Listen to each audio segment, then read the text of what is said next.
Ma'am அந்த கையில் என்ன மேம் நீங்கள் நம்பவே மாட்டீங்க, யாரும் நம்ப மாட்டாங்க. 8 o'clock நான் குளிச்சுட்டு பூஜை முடிச்சுட்டு வந்த உடனேயே கிச்சன்லேருந்து ஒரு மணி நேரம் வெளியிலே வரமாட்டேன். நீங்கள் பசங்க வந்தாங்கன்னா தான், என் சன்னுங்க 2 பேர் வந்தாங்கன்னா தான் அவங்க பார்ப்பாங்க, வாமா வாமா வாமான்னு என்னை வந்து டிஸ்டர்ப் பண்ணுவாங்க. ஆமாம், டிஸ்டர்ப் பண்ணுவாங்க, என்னை செய்ய விட மாட்டாங்க. நான் செஞ்சுட்டு தான்ப்பா வருவேன் அப்படிம்பேன். அது என்ன சமையல்னாலும் அதை வந்து நான் பண்ணி வச்சா தான் எனக்கு ஒரு திருப்தியே இருக்கும், அப்பா சாப்பிடுவாங்கன்றதுக்காக. மேம் இப்போ நாங்கள் பார்க்கும்போதுமே பார்த்தோம், அவருக்கு டிஃபன் கொடுக்க லேட் ஆகிடுச்சுன்னு அந்த ஒரு பரபரப்பு இருக்குது. நமக்கே வந்து நம்ம வயசுக்கே வந்து அந்த குறிப்பிட்ட டைம் சாப்பிட்லன்னா நமக்கு ஒரு மாதிரி ஆகிடுது. இப்போமே தம்பி வந்து பின்னாடி என்ன வயிறு பசிக்குதுன்னு சொல்லிட்டு இருக்கிறாரு, வயிறு காட்டி சொல்லிட்டு இருக்கிறாரு அவர் என்ன. அதனால் அவருடைய வயசுக்கு வந்து சாப்பிட்லன்னா ஒரு மாதிரி ஒரு மயக்கம் வந்துடும்.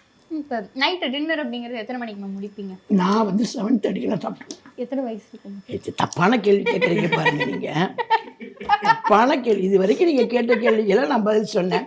நான் வந்து நான் எப்படி எல்லாரும் என்னை பார்த்துட்டு இருக்காங்க, நீங்கள் இப்படி சொல்லிட்டீங்கன்னா அப்புறம் என்ன இந்த கேள்விக்கு மட்டும் நான் பதில் சொல்ல மாட்டேன்னா.